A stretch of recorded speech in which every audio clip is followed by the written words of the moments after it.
Today marks Bangladesh's Independence Day. Normally it would call for celebrations, but this time it is bittersweet. Yes, Bangladesh is a proud, independent nation, but the values it fought for in 1971 are under attack. Values like secularism, values like regionalism, values like coexistence. Usually this day is marked with a military parade in Dhaka, but this time Muhammad Yunus cancelled it.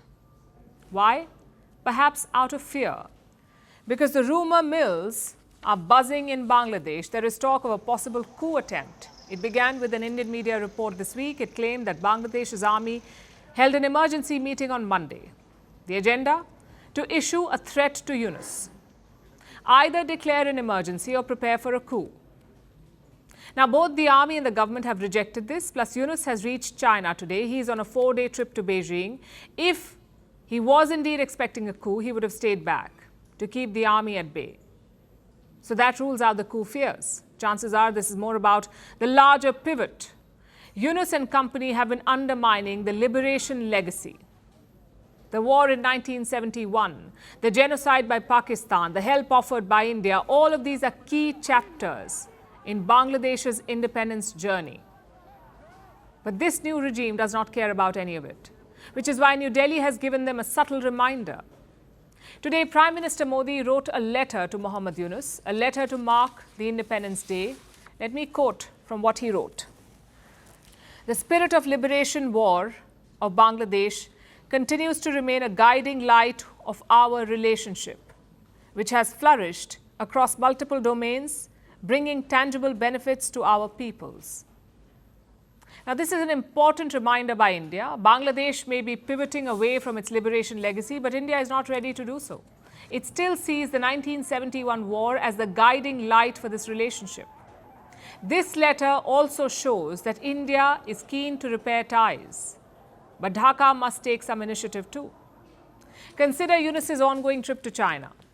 You would expect Bangladeshi leaders to visit India first. After all, this is a historic relationship. Yet Muhammad Yunus chose to visit China before India. His officials are now trying to do some damage control. They say Yunus wanted to visit New Delhi first, but he did not get positive signals from the Indian government. This is classic gaslighting. You spend months criticizing the Indian government. You accuse it of favoring the previous regime. You ignore its concerns about attacks on minorities. You try to put pressure by demanding Sheikh Hasina's extradition, and yet you expect a red carpet. Like I said, this is gaslighting. Yunus created conditions to antagonize New Delhi, and now he says, they're not hosting me. In China, Yunus has a lot of meetings lined up. He is expected to meet President Xi Jinping on Friday, and Beijing is hoping to make the most of it. Their ambassador has called it the most important visit by a Bangladeshi leader in 50 years. Basically, since their liberation, the most important visit by an unelected leader. China is expected to give debt relief to Bangladesh. They will also designate hospitals in Kunming for Bangladeshi patients. Again, this is very important. Dhaka has historically depended on India for medical assistance. It is closer both geographically and culturally. But Muhammad Yunus is looking beyond India. The question is, will his outreach work? Well, first things first, Yunus has no business making such dramatic moves. He is an unelected caretaker leader. His job is to bring stability to Bangladesh, not reorient Dhaka's foreign policy. Elections are expected in late 2025 or early 2026. Only that government, the one that is elected, should be allowed to make such policies. But then again, Yunus is just the face. The power behind his throne is the Jamat, a radical Islamist group that once opposed Bangladesh's liberation. Reports say the Jamat is calling the shots, and political parties in Dhaka are not happy about it. Parties like the BNP, the Bangladesh Nationalist Party. The BNP has been the Awami League's main political rival. Now, with Sheikh Hasina gone, they were expected to rule Dhaka. At first, they indulged Yunus's caretaker antics, but now the BNP is losing patience. They are questioning Dhaka's attacks on the liberation legacy. Let me quote from what their top leader said. Some people, parties and groups are trying to make it seem as if 1971 never happened. trying to erase it from memory. My friends, those who once collaborated in the massacre are now speaking louder than ever. You would expect Sheikh Hasina to say something like this, not the BNP, because they too have downplayed the liberation legacy in the past. So why the pivot now? Perhaps to differentiate themselves from the Jamat and Yunus, or maybe the BNP is more politically savvy. This is a party that has ruled Bangladesh before. They know how the regional politics and equations work. They also know you cannot antagonize India. On its part, New Delhi has reached out to the BNP as well. The Indian High Commissioner met BNP leaders in September last year, and a second meeting was held last month.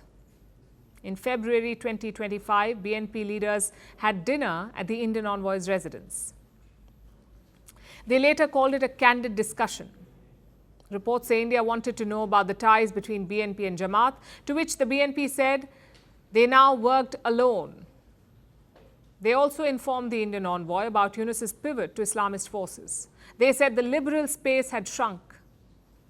Now, this is a very significant move because India and the BNP have not shared the best of ties. But Yunus's moves are bringing them closer. All of this shows India's flexibility in handling Dhaka.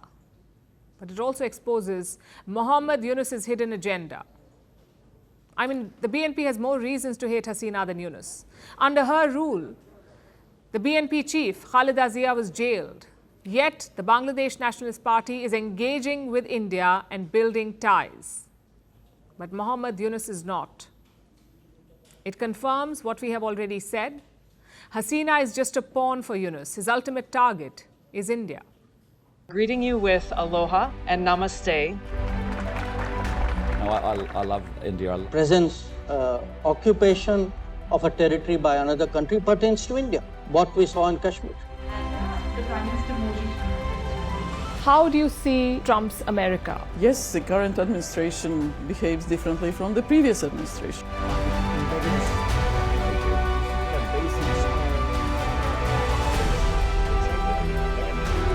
Are you saying that there are foreign powers who are trying to bring down the current government in Syria? Exactly. Iran, maybe Russia too.